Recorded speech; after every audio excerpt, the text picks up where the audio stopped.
আমরা যেন বেশি বেশি আল্লাহর শুকরিয়া দিয়ে নতুন বছরটাকে সমৃদ্ধ করতে পারি, বেশি বেশি যেন আল্লাহর ইবাদত করতে পারি। নতুন বছরে আমরা শপথ নেই, আমরা যেন অন্তরে হিংসা লালন না করি, বিদ্বেষ লালন না করি, আমরা নিজেরা যেন কাদা ছোড়াছুরি না করি, আমরা যেন মিলেমিশে একসাথে একাকার হয়ে যাই। আল্লাহ তুমি কবুল করো, আমরা পড়ি আমিন। 60টা জিনিস মানুষ মরে যাওয়ার পরে তার কবরে পৌঁছতে থাকে। ইন্না মিম্মা ইয়ালহাকুল মুমিন মিন হাসানাতিহি বা'দা মাউতিহি, মানুষ মরে যাওয়ার পরেও যে 60টা জিনিস তার কবরে পৌঁছায় তার মধ্যে একটা হচ্ছে মসজিদান বানাহু, সে যে মসজিদ বানিয়ে গিয়েছে ওই মসজিদের সওয়াব। সুবহানাল্লাহ পড়েন। আপনি টাকা দিয়ে মসজিদ বানিয়ে দিলেন, ওই মসজিদে মুসল্লিরা নামাজ পড়ে, রোজাদাররা এসে ওখানে ইফতার খায়, তাহাজ্জুদ আদায়কারীরা তাহাজ্জুদ পড়ে, তাদের সওয়াবের কমতি হবে না, কিন্তু তাদের সওয়াবের একটা পার্সেন্টেজ সওয়াব যে ব্যক্তি মসজিদ বানালো তার আমলনামায় আল্লাহ ঢুকিয়ে দেয়। সুবহানাল্লাহ বলতে পারলেন না? হে নামাজি আমার ঘরে নামাজ পড়ো আজ, দিল মে তোমার চরণ তলে হৃদয় যায় নামাজ। হে নামাজি আমার ঘরে নামাজ পড়ো আজ, দিল মে তোমার চরণ তলে হৃদয় যায় নামাজ। পড়েন আল্লাহু আকবার। কি সুন্দর লিখেছেন কাজী নজরুল ইসলাম। কাজী নজরুল ইসলাম খুব সুন্দর করে বলেছেন, মসজিদেরই পাশে আমায় কবর দিও ভাই, ঠিক কিনা?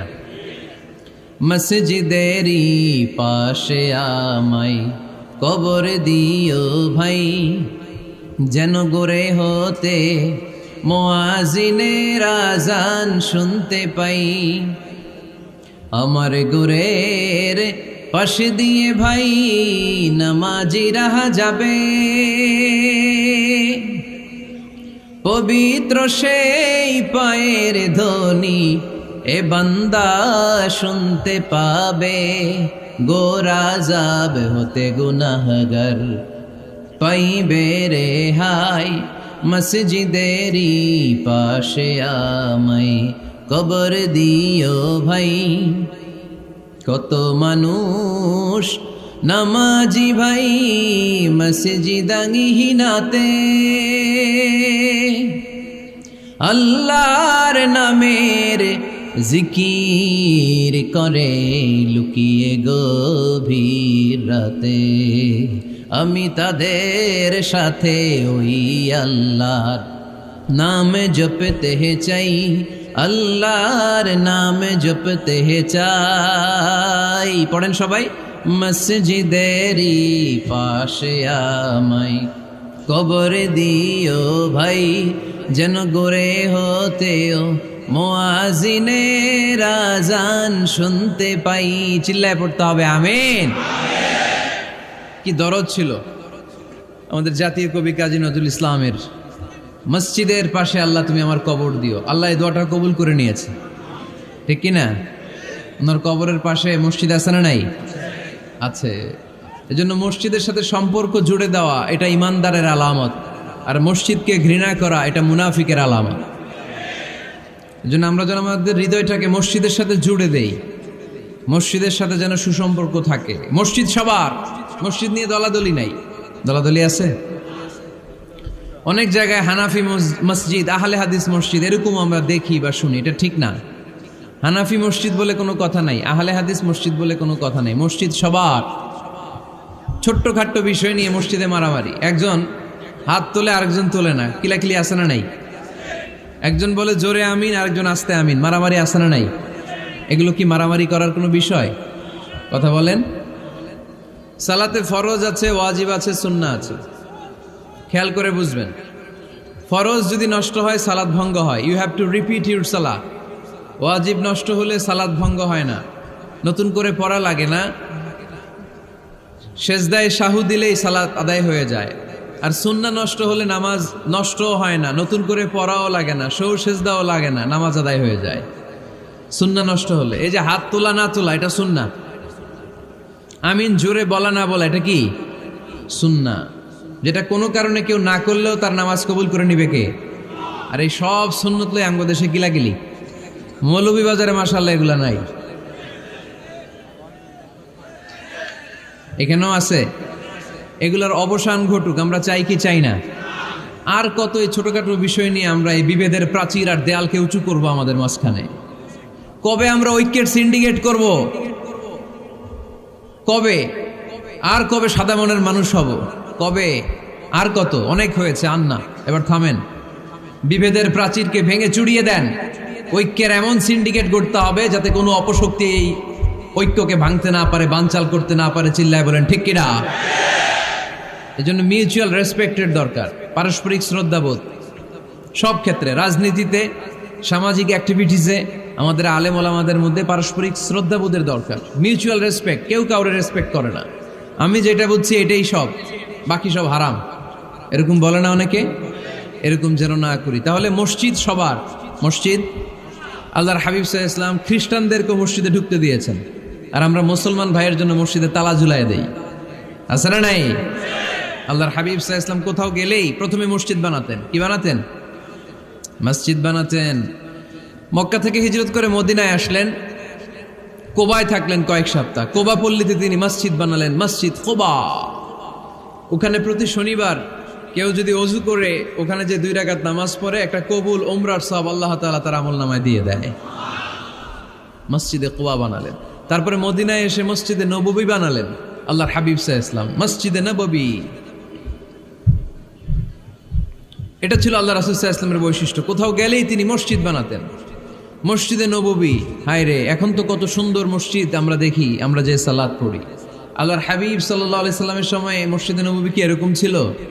কথা বলেন। ফ্লোর ছিল বালুর ফ্লোর। কিসের ফ্লোর? আমাদের মসজিদের ফ্লোর কিসের? টাইলস। আর আল্লাহ রাসূল সাল্লাল্লাহু আলাইহি ওয়াসাল্লামের মসজিদে নববীর ফ্লোর কিসের?